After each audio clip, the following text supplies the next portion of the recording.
Mtazamaji wa Kipili Extra, kama kawaida yetu, kipindi ambacho kinaitwa Kipili Sport, katika makundi ambayo yametoka juzi katika draw iliyochezeshwa ya CAF Champions League pamoja na shirikisho barani Afrika, tukaona haiwezi kupita hivi bila kuifanyia uchambuzi. Siku ya leo imekuwa siku nzuri, pia nikaona nimtafute mchambuzi mchezaji, kwa majina yake atajitambulisha mwenyewe. Bwana, mambo vipi? Mambo poa. Kwema? Kwema kabisa. Kwa majina yako unaitwa nani? Kwa majina bwana, mimi naitwa Mlekwa Mikidadi Poroto. Ni mchezaji kutoka timu ya Kamachumu Stars iliyopo wilayani Mureba, kata Kamachumu, mkoa wa Kagera.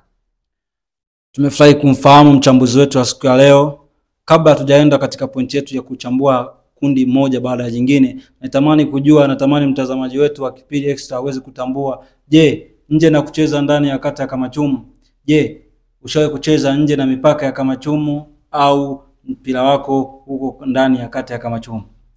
Mimi kwa bahati nzuri nimecheza sana katika Kamachumu, nimecheza, lakini nje ya kata Kamachumu nimecheza, wilayani nimecheza, pia paka mkoani na paka nje ya mkoa pia nimecheza, ambayo nimecheza ligi ya wilaya, nimecheza ligi ya mkoa, na nimebahatika pia kucheza Azam Federation Cup maarufu kama FA, lakini pia nimebahatika pia kucheza mashindano ya East Africa Cup, pia nimecheza ambayo ilikuwa inafanyika mkoani Arusha. Basi mtazamaji wa Kipili Extra, huyu ndio mchambuzi wetu wa siku ya leo, ambaye atakupa details za moja mpaka mwisho kuweza kuelezea ni timu gani ambayo, kundi gani ambalo linaonekana ni kundi la kifo, ni kundi ambalo asipoweka jitihada anaweza akakwama, au ni kundi gani ambalo watoto wa mjini wanaleta ganda la ndizi ni kuteleza tu. Tukianza kwanza kwa majianti wa hapa Tanzania, Simba na Yanga, tukimtizama mtu kama Jangwani katika kundi lake ambalo amepangwa nalo, tunamuona yakiwepo Wydad, Al-Ahly. Unatazamaje lile kundi la Yanga? Ni kundi la aina gani? Kwanza kabisa kimpira kila mtu amejipanga, kwa sababu mpaka uje kufika hatua namna hiyo, maana yake amejipanga na anatarajia kuvuna kilicho chema kutokana na usajili mbalimbali ambao kama vilabu vimesajili. Ukiangalia kundi kama la Yanga ambalo lipo kundi, ingawa wengi wanalisema ni kundi ambalo la kifo, lakini ni timu ambazo zote ni majiant. Kwa sababu unapomzungumzia mtu kama Al-Ahly, unamzungumzia FAR Rabat, unamzungumzia Young Africans, unamzungumzia JK, zote ni timu ambazo mpaka kufika hatua hiyo ni timu ambazo zimejipanga na zinatarajia kuvuna kilicho chema. Kwa hiyo hakuna mtu ambaye ni mnyonge hapo. Kila mtu anapambana kadri ya uwezo wake. Watoto wa mjini wanasema kwamba kila mtu ashinde mechi za nyumbani, lakini popote matokeo yanapatikana. Unaweza ukawa nyumbani ukapata matokeo, pia unaweza ukawa ugenini pia ukapata matokeo. Kwenye mpira hilo linawezekana. Hakuna ambaye ni bingwa zaidi kwenye mpira, ingawa historia inabeba club. Lakini ukitizama kwa jicho la kiuchambuzi, unaona kabisa Yanga iko katika kundi ambalo ni jepesi au ni kundi la kifo. Yaani ukitizama kabisa, ukiondoa kwamba kila timu inayoshiriki mashindano au kufika hatua makundi tayari ni timu kubwa, ukiachilia hilo, ukiangalia rekodi na uzoefu, unaangalia Yanga katika kundi lililopangwa, unaona kabisa ni kundi la kawaida au ni kundi gumu?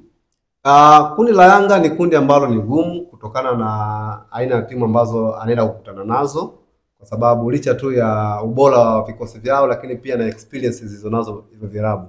Kwa mfano ukimwangalia kama Al-Ahly, tunasema ni giant ambaye ni mkubwa sana katika soka la Afrika. Ukimwangalia FAR Rabat, ni mtu ambaye ana historia sana katika nchi yake pale Morocco, amechukua ubingwa mara kibao sana. Kwa hiyo pia taasisi Yanga kwa Tanzania yetu tunasema ni giant kutokana amechukua mpaka sasa hivi ni bingwa mtetezi kwanza wa NBC, amechukua ubingwa mara 4 mfululizo. Kwa hiyo ni timu ambayo si ya kubeza. Sawa, inaenda kukutana na majiant, lakini ni kundi ambalo ni gumu. Lakini hata wale wanaokutana nao pia na wenyewe wana hofu kwamba tunaenda kukutana na timu ambayo ni bora pia katika taifa lao. Kwa hiyo ni kundi ambalo ni gumu na kila mmoja ana haki ya kupambana kadri ya uwezo wake kuhakikisha kwamba anapata matokeo. Kwa hiyo unaiona Yanga ikiwa inapiga hatua katika kundi ambalo wamepangwa, ili unaiona kabisa Yanga ikiwa inaenda mbele au itaishia hapa? Kwa sababu kundi ukilitizama ni kundi B ambalo Yanga amepangwa, kuna vigogo Al-Ahly ya Misri, yupo FAR Rabat, yupo JC, JS. Kwa hiyo ukitizama hilo kundi, afu ukiangalia Yanga pia imeweza hapa katikati imeweza kubadilisha makocha tofauti. Uone kama pia ni tatizo pia naweza kufanya ikachangia pia Yanga ikashindwa kuendelea mbele kulingana na kundi lenyewe? Katika swala la mpira kama wachezaji huwa tuna kitu kinaitwa matokeo. Na wengi wanaweza kabisa hicho kitu kwamba huenda Yanga ikawa ndo mwisho wake katika hatua hii na nini, lakini kama mtu anajua mpira hawezi kutoa conclusion ya namna hiyo kwamba hitimisho la Yanga katika hatua ya namna hii. Ila lolote kwenye mpira linaweza likatokea. Yanga pia bado ana nafasi ya kufuzu. Kama kweli atachanga karata zake vizuri katika mechi zake za nyumbani, anaweza akapata nafasi hiyo ya kufuzu. Ingawa wengi tunaamini kwamba kutokana na timu anaenda kukutana nazo anaweza kaishia hapo, lakini hatuwezi kumbeza kiasi hicho. Yanga hawezi kuwa anadogi kiasi hicho kusema kwamba tumdharau aishie hatua hii, hapana. Tuna imani kwamba Yanga atapiga hatua na zaidi ya hatua hii ya makundi. Huenda akafika tena mbali kwa sababu ni timu ambayo ina wachezaji wazuri.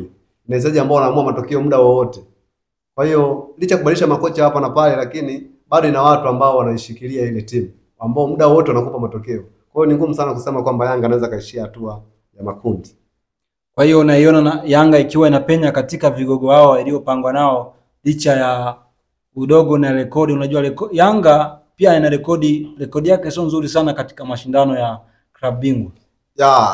Yanga kweli kama wanavyosema rekodi yake sio nzuri sana ukilinganisha na timu ambazo anaweza kukutana nazo katika klabu bingwa, lakini na hakika Yanga kutokana na ubora alionao wa misimu hii ya nyuma na sasa hivi jinsi alivyo na sasa hivi amekuja sasa hivi, tuna imani kwamba Yanga hawezi kuishia hatua ya makundi.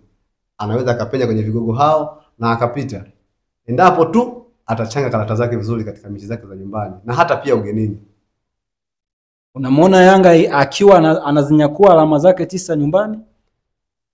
Na uhakika hiyo, kwa sababu moja ya sifa ambazo tulizonazo baina ya timu zetu hizi ambazo zinashiriki mashindano makubwa kama haya, tunapocheza mechi za nyumbani tunapata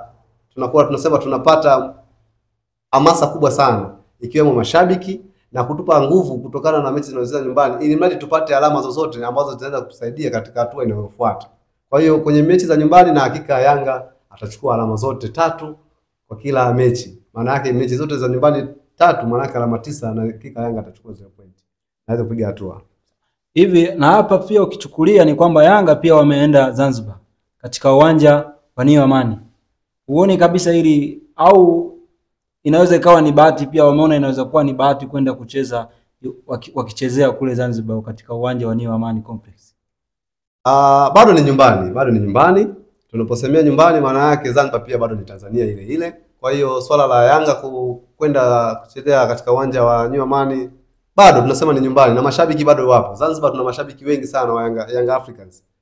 Tanzania bara tuna mashabiki wengi wa Young Africans. Na mashabiki wanatoka hapa kwenda kule kwa sababu wote bado ni Tanzania. Kwa hiyo bado hamasa ya mashabiki itakuwepo na miamko ya wachezaji pia kuona washabiki wanasupport timu yao itakuwepo. Kwa hiyo watajituma kutokana na mechi zao za nyumbani ili kuweza kupata hayo matokeo. Na hakika huo.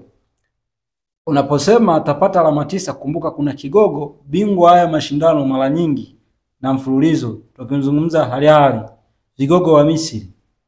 Unaona kabisa akiwa anaweza kumpokonya alama 3 hapa nyumbani?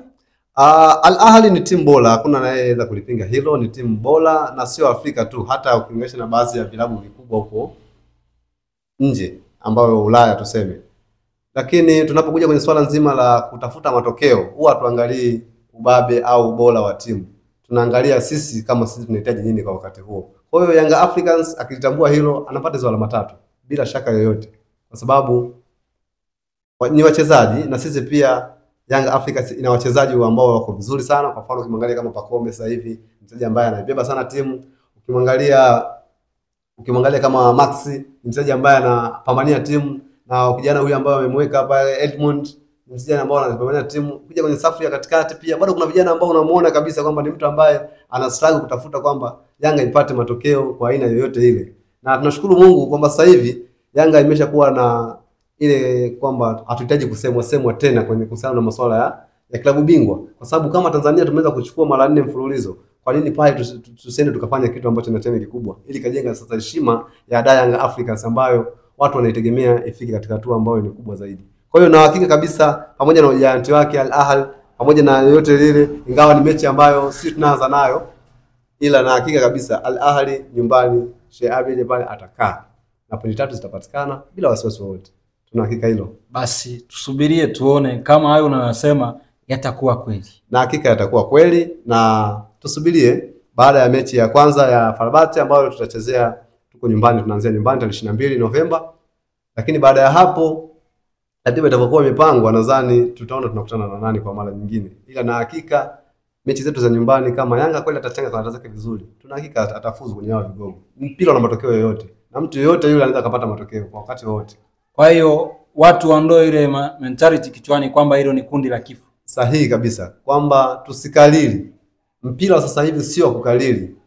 Sio kama enzi zilizopita. Mpira sasa hivi ni muda wote, saa yote matokeo yanapatikana. Na unaweza ukaenda na matumaini yako 100%, lakini ukutana na timu ambayo ikakutoa kabisa kwenye reli na ukapoteza matumaini yote. Hilo linawezekana kwenye mpira. Kama mtu umeshacheza mpira au umefuatilia sana mpira, unaelewa hivyo vitu katika uchezaji. Kwamba unapokosea ndipo mwenzako anapokuadhibu. Kwa hiyo na ile wale ni binadamu, wanaweza wakateleza, ikawa ni sababu mojawapo ya mtu kupata matokeo. Yote inawezekana. Sawa sawa.